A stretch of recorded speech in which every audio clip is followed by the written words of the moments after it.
we are using or what they put in the World Cup, it's something they could have used for other projects. I definitely think it's wrong, because when a country bids for the World Cup, it's not against the interest of the country. It is for the interest of the country. So you are not saying, I'm bidding for the World Cup and I will cut the budget of XYZ because that's the only one way for me to finance the World Cup. The World Cup is a way to speed up a number of investments in a country. So again, it is easy to criticize FIFA. It is easy to use the Confederations Cup of the World Cup to organize demonstrations. And in a democracy, you can do so. But the target is wrong if the target is FIFA is responsible for what's happening in a country. It's not true. We are not responsible for what's happening in a country. And when a country is bidding for the World Cup, it is with the idea to develop the country and not with the idea to destroy the country. Never.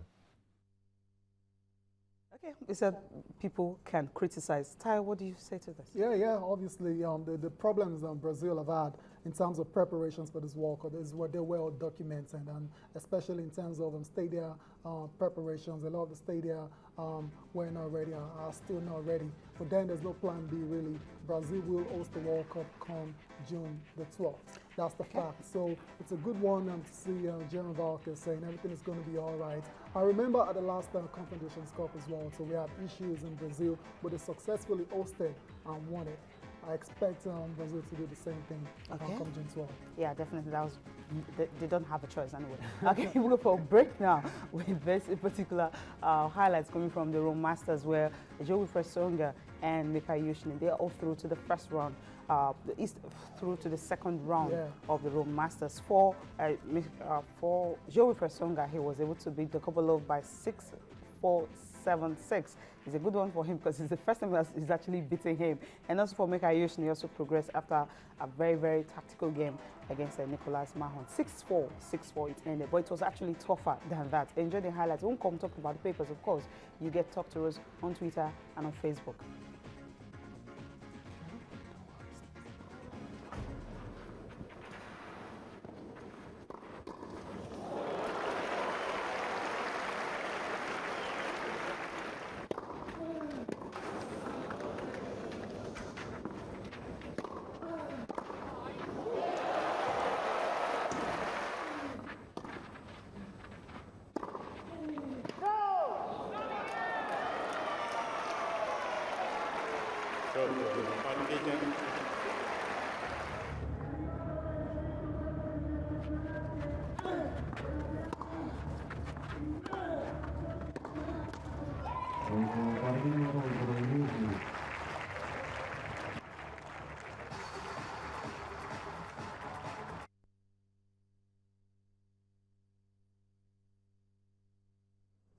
You're still watching Channels Television, of course. This is Sport This Morning. You can talk to us via the various social media that will be displayed on your screen, on Facebook and, of course, on Twitter. And Channels Happen Sport, that's for Facebook, and, of course, Twitter, Channels_sports, and my own Twitter handle, SuccessWord_09. You can talk to us some of the topics we've already talked about so far that has to do with Esteneji. They were a big relief for Coach Stephen Keshe, our second choice goalkeeper, and of course talking about the Channels Kids Cup, which is the biggest event for this year, and also talking about the Flying Eagles, of course, progression of the Golden Eaglet to the Flying Eagles. How can the Nigerian Football Federation actually leverage on this one to see that even some of these players that were at the Golden Eaglets that were in Qatar last year can also, maybe the next World Cup, not this one, not this one, I know 2018 when you're talking about Russia, and of course Qatar 2022, some of them we can see some of these players there. You can talk to us definitely on Twitter and on Facebook and give us your view. Okay, we'll take a look at the papers now. We're starting with Complete Sport, right? You have Complete Sport with you there? Yeah, Complete Sport. Yeah, the first one here, and the big one here is I'm very excited about this one. Yama is best African star in France. Okay. That's awesome. He's been voted the best African player in France, and that's the Marc Vivien Foe awards. In France. They remember he lost out in the French League awards overall to Salvatore Sirigu. But it's good to see him getting the accolades he actually deserves. And another one, very interesting one here is Okocha. That's according to JJ Okocha. Mikel must deliver in Brazil. He doesn't have a choice. That biggest player. Time for him to step up really now. The biggest stage for him, and I believe he will be very impressive. And Kanu, leave Keshi alone. Former Eagles captain wants Nigerians to rally around Gaffer. Okay. So, yeah, you've got to support Stephen Keshi. Okay, I have a Sporting Life with me, and of course, Sporting Life was starting with this big one. David Luiz to complete £40 million move to Barcelona. Okay, that's a big one. Blues future. Omero won't dump Chelsea for anything. Of course, Yama is Africa's best, misses out on award in France. And Keshi said Ejide is not injured. Well, we talked about that earlier. Closed door friendly for Super Eagles as NFF shops for opponents. I mean, they're playing Scotland 28th of this month. Yeah, amazing. You need to play more. Last paper for review, Sports Yeah, we Day. still have Soccer Star, I think. Okay, yeah, Soccer Star. We're on Sport Day for Soccer Sports Star. Day now. And Ejide is not injured. We talked about it. As according to Keshi Romo, says keeper had stomach upsets. Nothing serious. Dzeko denies City exit talk. Dzeko, I think the World Cup will determine his future, really. I think he's tired of playing on second fiddle. Okay. Man City. Okay, the last paper for review this morning, Soccer Star Eyama crowned Africa's best in France. That's just the biggest headline you have here. Eagles invitee Odulami battles injury. Okay, Gabalawan backs Keshi over Ike Uche. Okay, Supporters Club needs 64 million. Okay, you get details of that from Soccer Star. And rules out Man United switch. He's not going anywhere. And Scotland already named players for the Eagles friendly coming up 28th of this month. Okay, moving on now to the biggest event that happened at the weekend for Manchester City. Well, they waited for 44 years to clinch the first one, and now they're already on the second one, just in between after just a season. Okay, for them, it's a good one. We just for Manchester City, waited for so long, and right now they're just celebrating. Amazing scenes yesterday. I'd say Centre, good one for Man City. They're still celebrating. They're still basking in the euphoria of that title-winning season. So I think they were we talked about it yesterday. They actually deserved them to be the winners of the league. They were very consistent, even though they were not like particularly outstanding, but they were very consistent. They scored loads of goals. Remember, they scored 102 goals in the Premier League. Massive. That's just one shy of the record held by Chelsea. That is 103 goals. Vincent Company. Vincent Company, he's been amazing. Now, that's why when you're looking for a leader, that's what the leader should look like in your team. Vincent Company has been amazing. He's done a terrific job. Simon Ansley there scored the all-important opener against West Ham on final day. Joe Hart, remember Joe Hart had a very shaky start. To the season. Pellegrini handled it very well. He benched him for a couple of games, and he brought him back gradually, and he stepped up to the plate when it was needed. So congratulations to Man City once again, champions of England.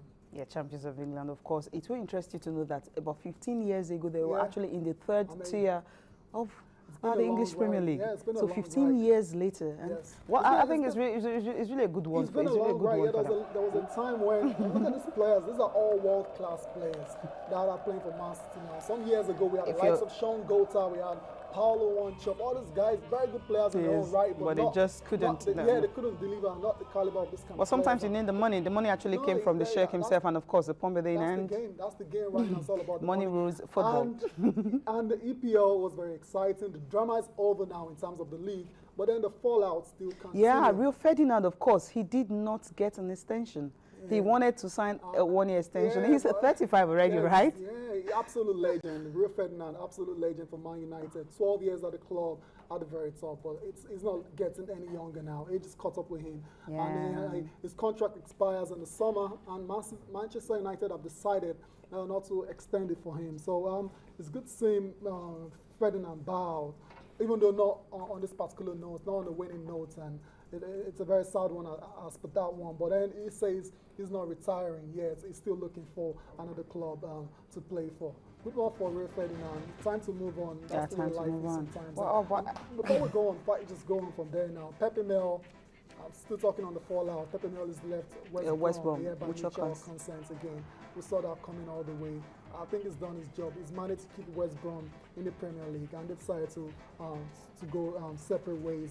And there are other fallouts as well. So more definitely will come. But for Rio Ferdinand, I mean, Yeah. coming to Man U with £30 million at that time, Yes, as far back, huge. that was huge in Yeah, for a 2002 defender. from Leeds for a Yeah, defender. yeah, I think it was second huge. highest record. I believe he's repaid every single pound. Yeah. He has been awesome. He's won loads of trophies and with Manchester United. Okay, So it's just, let's well, move that's straight the to way La life Liga is, now. yeah? What's happening there? I mean, Diego Costa definitely he's coming to Chelsea. Nah, Jerry, we've been talking about this for a while now. Jose is talking It's about. been confirmed. Yeah, the deal, is as good as done. On the contract terms and all the 32 million. technicalities have been agreed, and £32 million. It shouldn't For have a come up in this striker- particular time, sure. For a striker that scored 36 goals in a season, I think it's cheap. It's a good bargain. Yeah, it's very, very if you, cheap. If you want to think Man United are bidding £27 million for Luke Shaw, an 18-year-old left back. And they got one matter for 37. Come and on, this now is a big boy who has been scoring. Come I on, mean, bargain good deal one for for Chelsea. Chelsea. Apparently, that was buyout clause, and Chelsea have just triggered it. And it's a good one for Jose Mourinho, because if one thing can be fingered for Chelsea not winning the league, is the lack of killer strikers. Yeah, All the of course. strikers scored 19 goals amongst Among themselves. Yaya And then Jose Toure- Mourinho could not just manage it. Yaya Yaya Toure Toure alone scored 20 from goals. central midfield. That tells the story. Come on, that's That's beautiful it, goal that's there. it. That's the striker Chelsea needs. Look at him, beautiful volley there against AC Milan for Diego Costa. And it's good to see him in the Premier League. It's good to have all these stars and come to the Premier League. You don't have all these stars. Go to Spanish La Liga. Okay, from that, I move on straight to what is happening in the NBA, the playoffs, of course. It was a good one for Portland Trail Blazers, because for them to have been able to stop San Antonio Spurs from sweeping them in the semi-final, San Antonio Spurs and Portland Trail Blazers. Portland Trail Blazers taking one game out of San Antonio Spurs, 103-92. So now 3-1. Of course, same with Miami Heat, who were able to bounce back after losing to Brooklyn Nets on Saturday night, and of course winning this one 102-96. Yeah, good one for Portland. It was a win or go home situation for them. They had lost 3 and they had to win this one, and they came out on fire. Damian Lillard led them with 25 points, and it's good to see them. They're here with a fighting chance now. Now they go back to San Antonio. I expect San Antonio to wrap up the particular series On Wednesday night. Yeah, they will wrap it up. There's no doubt about it. I don't see anything dramatic happening. And we're going straight to the Miami game. Miami, Brooklyn Nets, 3-1 to Miami as well. They go back to Miami to play this. I expect them to wrap it up as well. LeBron James was unconscious. So you expect San Antonio Spurs, because Miami Heat to wrap up the games at 4-1? I think tomorrow? so. Yeah, I think so. Yeah, if it goes 4-2, then expect them to wrap it up 5. Game yeah, 5. So what I'm going to say is yesterday These LeBron two James. definitely want to meet in the finals again. They met last year.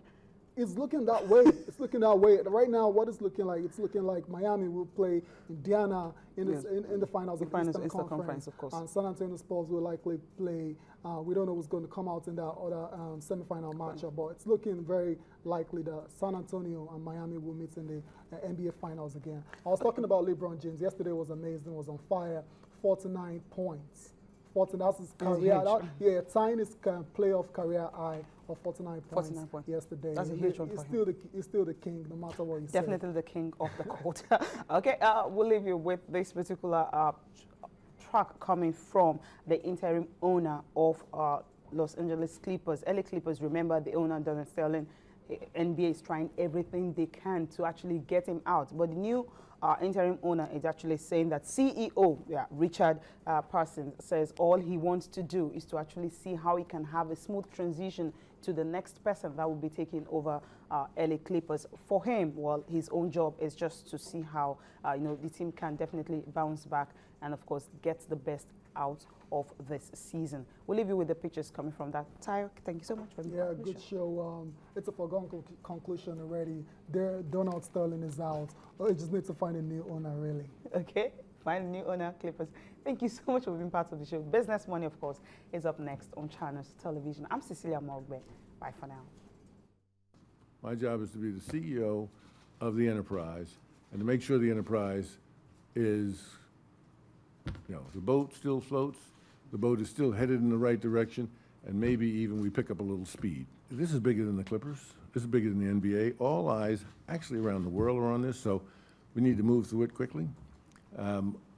Fortunately for me, my job, I have the simplest job. My job is just to sort of work with the management of the team and the team itself to sort of move through and keep a steady hand on it.